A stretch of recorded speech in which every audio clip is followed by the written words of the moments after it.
Salwa di current user ni o nya be da ma phit paren regulation ပြီးတော့ဆွဲရလွယ်တဲ့ရေးဆွဲနည်းဖြစ်ပါတယ်။ရင်ဆုံးကျွန်တော်တို့ new part ခေါ်လိုက်မယ် new part ခေါ်ပြီးကျွန်တော်တို့ကoption ဝင်မယ် option မှာ document properties ကိုတောင်းမယ် unit ကိုနှိပ်ပါ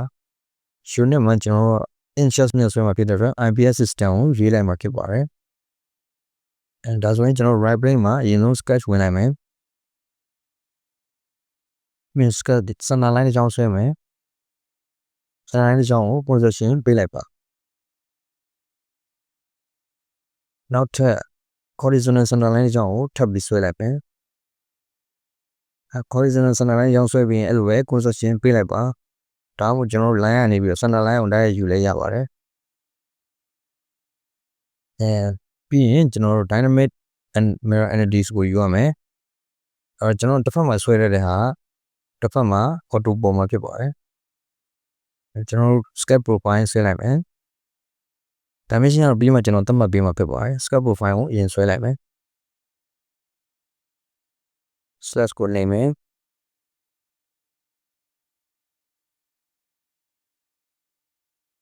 dimension ကိုကျွန်တော် center line နဲ့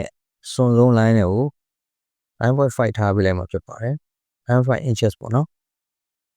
ဥဒ္ဒမှာ5လက်မဖြစ်ပါတယ်အကျယ်ကိုတော့ကျွန်တော်တို့က 7.25 တော့ထားပေးလိုက်မယ်နော် inches 7.25 inches ထားပေးလိုက်မယ်ဘာသာ sketch ကပိုပြတ်သွားဖြစ်တယ်နော်ကျွန်တော်ကျဲကို point လေးကိုဆွဲရွှေ့လိုက်လို့ရပါတယ်ဒါပေမဲ့ full define မဖြစ်သေးလို့ပေါ့နော်ဒီ sketch profile ပုံပြတ်သွားတာဖြစ်ပါတယ်အဲ့မှာကျွန်တော်တို့ dimension တွေလိုက်ပြီးသတ်မှတ်ပေးမှာဖြစ်ပါတယ် dimension ကတော့ကျွန်တော်တို့ဒီအပေါ်ကတက်ကလေးပေါ့နော်ဒီတက်ကလေးရဲ့ distance ကကျွန်တော် 0.3 ထားပေးလိုက်မယ် 0.3 inches ဘေးကအတက်ကိုတော့ကျွန်တော်တို့က 0.25 0.25 လောက်ထားပေးလိုက်ပါနော် 0.25 ထားပေးလိုက်မှာဖြစ်ပါတယ်ဒီ point လေးကိုထည့်ဆွဲရွှေ့လိုက်ပါ point size မရှိရင်လည်းကျွန်တော်အဲ့ line တစ်ခုကို equal relation ပေးလိုက်ရရပါတယ်ဒါဆိုတော့အဲ့နှစ်ခုက 0.25 distance အတူတူဖြစ်သွားမှာဖြစ်ပါတယ်ပြီးရင်ကျွန်တော်အပေါ်ဆုံး line နဲ့ဒီစုံမှတ်နဲ့ကို 0.75 ထားပေးလိုက်မှာဖြစ်ပါတယ် 0.75 ပေါ့နော် 0.75 ထားပေးလိုက်ပါဒီစုံမှတ်နဲ့အောက်ကစုံမှတ်ကိုလည်း 0.75 ပဲထပ်မှထားပေးလိုက်ပါကျွန်တော်တို့ sketch က fully define ဖြစ်သွားပြီဖြစ်ပါတယ်ဒါဆိုတော့ကျွန်တော်တို့က feature ကိုသွားမယ် feature ကနေ robot base ကို robot base ပေါ့နော်သူယူလိုက်ပြီးတော့ center line ကို select လိုက်ရင်ကျွန်တော် current အပြင် current ring ရပေါ့နော်အပြင်က shape ပုံနဲ့ရရှိသွားပြီဖြစ်ပါတယ်အဲ့တော့အနေနဲ့ကျွန်တော် front plane မှာ sketch ဝင်လိုက်မယ် circle တစ်လုံးဆွဲလိုက်နော် diameter 7.5 inches ရှိတဲ့ circle တစ်လုံးကိုဆွဲလိုက်မှာဖြစ်ပါတယ်ပြီးတော့ tool ကတော့ကျွန်တော် 4h2 နဲ့အထူတင်လိုက်မယ်အထူတော့ 0.5 inches လောက်တင်ပေးလိုက်မှာဖြစ်ပါတယ်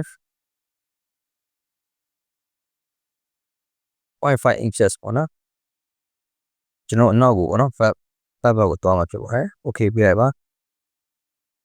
ပြီးရင်တော့ back face မှာကျွန်တော်တို့ sketch ဝင်လိုက်ပါပေါ့နော်ဒီ circle ရဲ့ back face ပေါ့နော်နောက်ဘက်မျက်နှာပြင်မှာကျွန်တော်တို့ circle ဝင်လိုက်မှာsketch ဝင်လိုက်မှာဖြစ်ပါတယ် sketch ဝင်လိုက်မယ်ဒီကျွန်တော်တို့ကဒီ current ရဲ့ကျွန်တော်တို့ log profile လေးပေါ့နော်ဒီလိုသွားမယ် sound လေး profile လေးကိုဆွဲဖို့တော့ဖြစ်ပါတယ်အဲ့တော့ကျွန်တော် degree sound နဲ့ line ဆွဲမယ် line ဆွဲပြီး radius ပေါ့နော် point လေးကိုထောက်ပြီးတော့ radius ကိုအဝိုင်းပုံစံလေးပေါ်လာရင် radius ယူလို့ရပါတယ် line ဆွဲလိုက်မယ်ပေါ့နော်ဆွဲပြီးသွားရင်ကျွန်တော်ဒီ point နဲ့ line နဲ့ကို tangent လုပ်ပေးလိုက်မယ် tangent relation ပေါ့နော် tangent relation ထားပေးလိုက်မယ်ပြီးကျွန်တော်ဒီ3 line ကို select လိုက်ပါပေါ့နော် select ပြီးရင် symmetric relation ပေးလိုက်ပါဒါကဟိုဘက်ကဒီဘက်ကပေါ့နော် dimension အတူတူဖြစ်သွားမှာဖြစ်ပါတယ် symmetric ကြပါပါနော်25 degree ထားပေးလိုက်ပါ25 degree ပြီးရင်ဒီ arc ရဲ့ center နဲ့အောက်က VCS point နဲ့ပေါ့နော် 0 point နဲ့ကို 2.2 inches ထားပေးမယ် 2.2 inches ထားပေးလိုက်ပါ okay ပြလိုက်ပါပြီးဆိုရင်ကျွန်တော် radius တန်မှုတော့ 0.4 inches ပေါ့နော်အားပြလိုက်ပါနောက်တစ်ဆက်အနေနဲ့ကျွန်တော် convert analysis ယူလိုက်မယ်ယူပြီးသွားရင်ဒီ circle ကိုကျွန်တော်တို့ convert ယူလိုက်ပါနော် convert ယူပြီးသွားရင်တော့မလိုတဲ့ sketch ကို train entity နဲ့ power train နဲ့ပြတ်ထုတ်လိုက်မှာဖြစ်ပါတယ်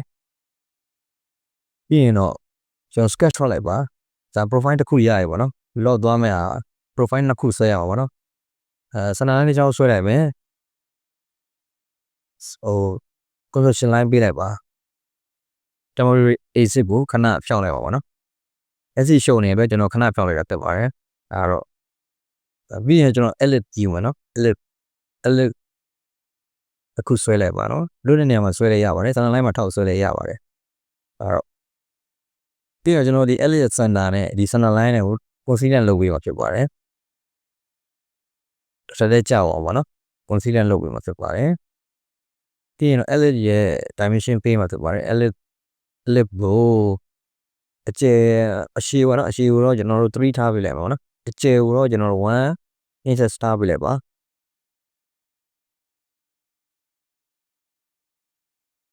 edit ရဲ့ center နဲ့ပေါ့နော် center နဲ့ကျွန်တော်တို့အောက်ကအစွန် line နဲ့ကို1 inches လောက်ထားပေးရပါတယ် 0.8 inches ထားပေးလည်းရပါတယ်အဲ့တော့ကျွန်တော် modeling သဘောဖြစ်တဲ့အတွက်ဒီလေးကြမဟုတ်ပါဘူးခင်ဗျာ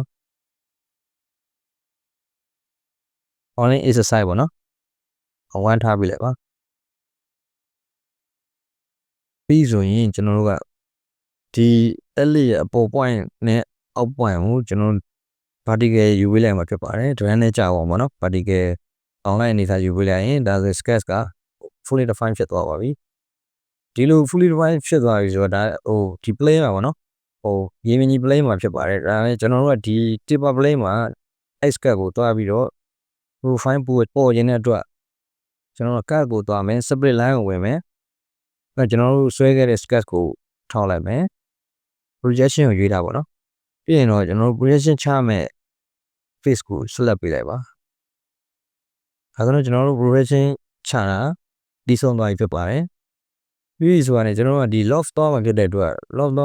guideline တစ်ခုဆွဲပြရမှာဖြစ်ပါတယ်ဒီ guideline ဆွဲဖို့အတွက် radius r8 တန်ဖိုးရှိတဲ့ radius တစ်ခုကိုဆွဲလိုက်မယ်ဆွဲဆိုရင်ဒီ profile နှစ်ခုကိုကျွန်တော်တို့ဆက်ပေးမှာဖြစ်ပါတယ်radius တန်ဖိုး8ထားပေးလိုက်ပါ8ချပေးလိုက်မယ်ကျွန်တော်ဒီ point နဲ့ကျွန်တော်ဒီ profile point နဲ့ကိုfile sketch နဲ့ကို PS လုပ်ပေးရမှာဖြစ်ပါတယ်ဒါအနီးပြရဆိုကျွန်တော် proceeded relation ဝင်နေတဲ့အတွက် equation relation ကိုဖြတ်ပေးလိုက်ရင်ကျွန်တော် PS တက်သွားပါပြီ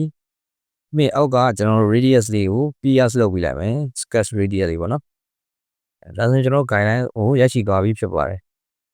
ဒါဆိုရင်တော့ကျွန်တော် loft ကိုတွားကြည့်လိုက်ကြအောင်ဗျ loft မှာကျွန်တော် profile နှစ်ခုကိုကျွန်တော် profile မှာရွေးလိုက်ပါနော်အောက် profile နဲ့ကျွန်တော်ဘောက precision ချထားတဲ့ profile နဲ့ရွေးလိုက်ပါ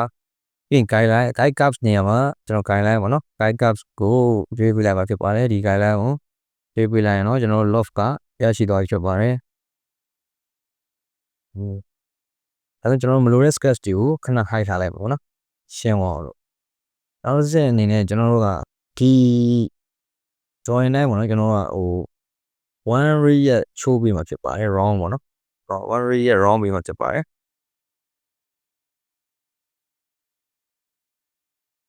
ပေါ်လေ one radius long brown ပေးလိုက်ပါပြီးရင်တော့ okay ပေးလိုက်ပါနောက်တစ်ချက်အနေနဲ့ကျွန်တော်တို့ကဒီ tag လေးပေါ့နော်ကျွန်တော်တို့ circular pattern နဲ့ပေါ်မှာဖြစ်တဲ့အတွက် temporary exit ကိုခဏပေါ်လိုက်မယ် show လိုက်ပါနော်ပြီးရင်တော့ circular pattern ကိုသွားမယ် circular pattern က direction 1နေရာမှာ temporary exit ကိုရွေးလိုက်ပါပြီးရင် feature နေရာမှာတော့ကျွန်တော်တို့ကဆွဲခဲ့တဲ့ attack ကိုယူလိုက်မယ် lock လုပ်ခဲ့တဲ့အားပေါ့နော်ပြီးရင် round ကိုလည်းယူလိုက်မယ် fill လုပ်တာကိုလည်းယူလိုက်မယ်ဒါဆိုရင်တော့ကျွန်တော်အရေးတော့ကတိတ်ထားပါ equal spacing ထားလိုက်ပါ okay ပေးလိုက်ပါကျွန်တော်တို့လိုချင်တဲ့အတိုင်း8ခုပေါင်းယူပါဖြစ်ပါတယ်ပြီးရင်ကျွန်တော် temporary exit ကိုပြန် hide ထားလိုက်မှာပေါ့နော်ပြီးရင်ဒီ shape front face ပါပေါ့နော် circle face မှာ sketch ဝင်လိုက်မှာဝင်ပြီးသွားရင် diameter 7.5 3.2 ရှိတဲ့ diameter တစ်လုံးဆွဲလိုက်မယ်ပေါ့နော် 2.2 inches ရှိတဲ့ diameter socket တစ်လုံးကိုဆွဲလိုက်မယ်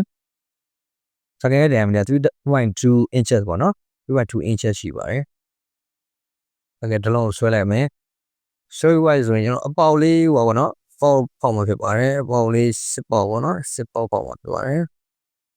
socket ဆွဲပြီးတော့ဖောက်မှာဖြစ်ပါတယ်ဒါကတော့ center line ပေးတဲ့သဘောပေါ့နော်ဒီ socket 3.2 socket center ပေါ့နောက်ထပ်